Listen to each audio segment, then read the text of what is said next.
Eu comecei a ler um livro do Drummond Lacerda que tem por título, Fora do Alcance das Crianças. E esse livro traz como uma tônica central que as coisas grandes e expressivas da nossa vida estão nos aguardando crescermos. Está esperando, é como aquele pai ou aquele avô que pegou um pouquinho do recurso todos os meses e depositou numa caderneta de poupança, para que seu filho ou seu neto, ou quem quer que seja, quando fosse maior de idade, tivesse recursos. Aqueles recursos estavam sendo preparados ao longo de anos e anos, para que aquela pessoa, aquele indivíduo, quando crescesse, quando tivesse a maior idade, ele então estivesse apto para tomar posse daquilo que foi preparado ao longo de um bom período de sua vida.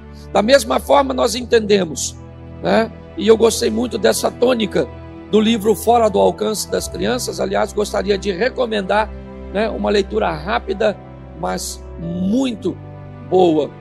Eu queria falar com vocês que Deus também trabalha desta forma. Muitas coisas que gostaríamos de viver, muitas coisas que Deus preparou para nós, pois a Bíblia diz que tudo estava preparado antes da fundação do mundo. O sangue de Cristo já era reconhecido ou conhecido antes da fundação do mundo, diz 1 Pedro.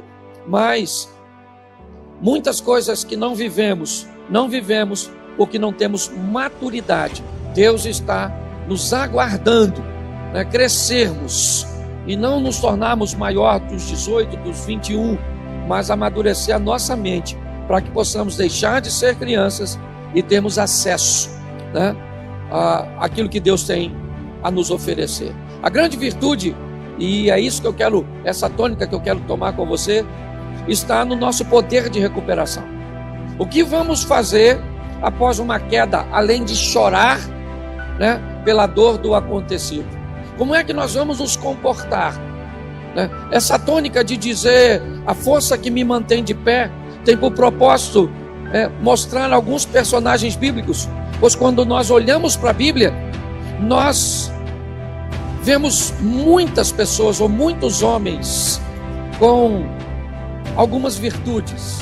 Abraão com a sua fé, nós olhamos para Davi e olhamos sua valentia e sua adoração. Sansão, a sua força. Nós olhamos para Salomão e vemos sua sabedoria, mas todos eles tinham seus pontos fracos. Quando nós olhamos para Abraão, nós vemos o medo que ele tem ao chegar no Egito com sua bela esposa. Quando nós olhamos Davi, vemos a dificuldade que ele teve de se deparar com algo que não era para ele e acabar ultrapassando os limites. Quando nós olhamos Sansão, nós vemos no que ele se meteu. Nós vemos Salomão se casando com diversas mulheres e levando a idolatria para dentro do território de Israel. Então, baseado em Davi, Abraão, Sansão e Salomão, nós podemos identificar uma coisa que eu acho que já vale a pena observar. Nós também temos o nosso ponto fraco. Descubra qual é o seu, e isso vai te facilitar bastante nesse processo de crescimento. Aprenda que mais que um ponto fraco, existe um ambiente em que esse ponto fraco aflora com mais facilidade. Então, mais que o ponto fraco, eu já sei onde eu sou fraco. Isso é muito importante. Mas é muito importante também você saber se existe um ambiente onde isso se manifesta ou se aflora, onde essa tentação consegue ficar maior que você. Ok? Isso pode acontecer, por exemplo, num bar. Isso pode acontecer, por exemplo, numa rede social. Isso pode acontecer com você na ociosidade, como pegou Davi, o tempo que os reis iam à guerra, ele estava ocioso nos corredores do palácio. Nós podemos verificar que algumas pessoas enfrentarão ambientes sozinhos. Se ficar sozinho, se masturba. Se ficar sozinho, ver pornografia. Se ficar sozinho, sempre a solidão, às vezes, ela não é o seu ponto fraco. Ela é o ambiente onde o seu ponto fraco se manifesta. Conhecer o seu ponto fraco é importante, mas entender e fazer a leitura de onde ele se manifesta com mais facilidade também é muito importante. Ou seja, também tem aqueles que, se estiverem sozinhos, vão bem, mas basta se misturar com determinadas pessoas que aí as coisas começam a se complicar. Ou seja, enquanto uns são ou enfrentam o seu ambiente de dificuldade de forma solitária, outros com determinadas pessoas que não deveriam fazer parte de sua vida. Tem pessoas que vão ter problema em ambientes de rejeição, de indiferença.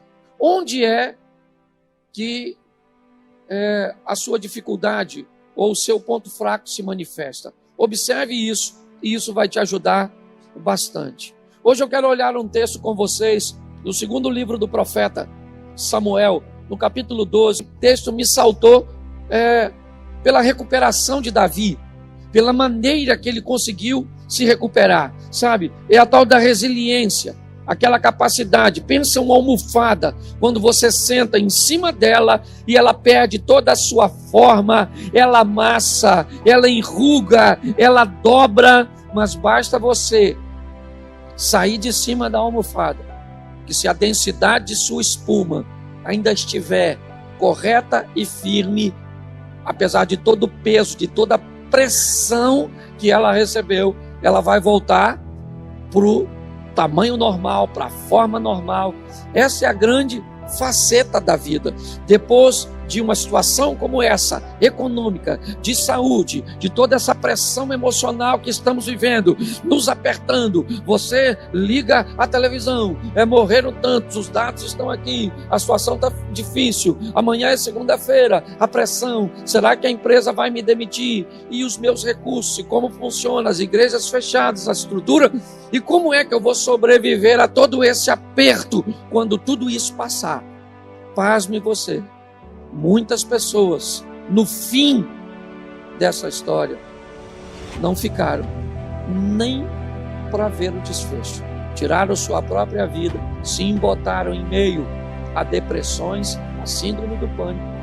Ou seja, entender de onde vem a nossa fé, de onde vem a nossa força, é muito importante. Eu não sei o que você está enfrentando hoje, eu não sei se você perdeu uma batalha, mas eu quero te dar uma notícia: ficar prostrado pode até ser algo positivo por alguns dias. Por exemplo, morreu um ente querido seu, a Bíblia diz: se alguém morrer e ninguém chorar pelo morto, é melhor que ele fosse um aborto, é melhor que ele não tivesse nascido. Então nós precisamos respeitar o luto, certo? E a dor da perda do que for. Você perdeu o seu emprego, vai chorar por ele por uma semana? Tá joia? Era um ambiente de trabalho que você estava acostumado, você interagia, era um ciclo de amizade, era um bom salário, era uma estrutura. O que é? Era uma casa que era grande, dava para você pagar, certo? E tinha toda uma estrutura. O que é que você perdeu? Seja o que for que você perdeu, você tem todo o direito de usar um tempo da sua vida para chorar pelo perdido.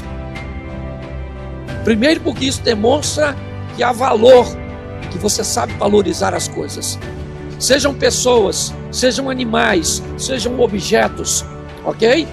Todos eles, quando saem da sua vida, ele te dá o direito de sentir que partiu. Até pessoas ruins, quando saem da nossa vida, mesmo sendo ruins, às vezes deixam sentimentos bons. Então, se você vai chorar uma semana, tá joia, porque perdeu o emprego, show de bola.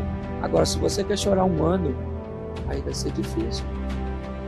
Se você quer chorar um mês, 2, porque perdeu um ente querido, tá joia. Se você quer continuar até um pouco triste, introvertido, um pouco mais de tempo, também tá bom. Quem sou eu para determinar o tamanho de sua perda e de sua dor? Eu só preciso dizer que a sua vida continua. E você precisa aprender a se levantar. Quando tudo diria para você, fique prostrado, levante-se. Levante-se. Não esqueça o tema da mensagem, ok? A força que me mantém de pé.